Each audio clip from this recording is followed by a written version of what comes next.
I speak to you today not out of panic, but out of necessity. We stand on the threshold of a future that is being built not in our name, but in the name of profit. We are watching the dismantling of the systems that safeguard our health, our security, and our dignity. This is not accidental. This is not mere incompetence. This is the calculated unmaking of public trust and public service. Just this month, we saw 1,300 workers purged from the CDC, stripping bare the Epidemic Intelligence Service, those on the front lines when disease spreads.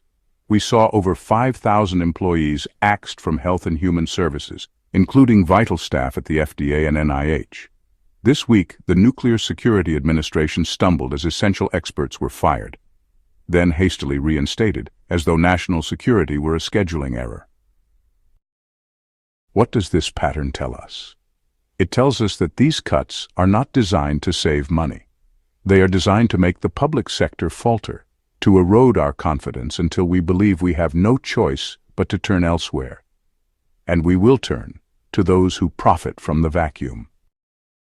This is controlled failure. If the public system buckled in crisis, we would call it a tragedy. If it were gutted after disaster, we would call it negligence. But these cuts are happening before the next crisis. That is not mismanagement. It is preparation. Preparation for a future where survival is no longer a public right, but a private privilege. When the next pandemic hits, and it will you call the CDC? Or will you subscribe to a corporate health network that promises real-time outbreak alerts for a monthly fee?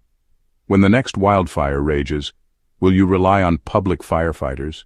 Or will you pay for a private crew to spray your house while your neighbor's burns? When floods come, when supply chains break, when the grid flickers, will you call for public assistance? Or will you join the growing class of those left behind, told to rely on resilience, as if resilience can fill an empty stomach or cool a fevered child? This is the future being built beneath the headlines, "The Privatization of Survival." The wealthy will not stand in line for vaccines. They will have concierge doctors. The powerful will not suffer blackouts. They will live behind solar microgrids. The connected will not drink tainted water. They will own the clean reservoirs. And the rest? We will be told we are free to fend for ourselves in a system designed to let us fail. I tell you this not to stoke fear, but to open our eyes. This is not a conspiracy in the shadows. It is policy in daylight, driven by incentives, protected by confusion. The deep state has not collapsed. It has gone private. Power is not dissolving. It is retreating behind paywalls. If we let this happen, the future will not be one of shared sacrifice. It will be one of divergent survival, where the stronghold of the few is built from the collapse of the many. But this is not inevitable. They want you to believe it is inevitable, but it is not. Public systems can be rebuilt, public health can be fortified, public good can still triumph over private greed. But it requires all of us. It requires us to see through the chaos, to name what is happening, to demand that survival is not a subscription, not a privilege, but a right that belongs to all.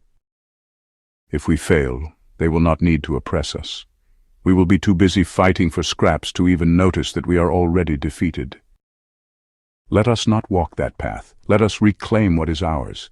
Let us demand a future where we survive together, or not at all.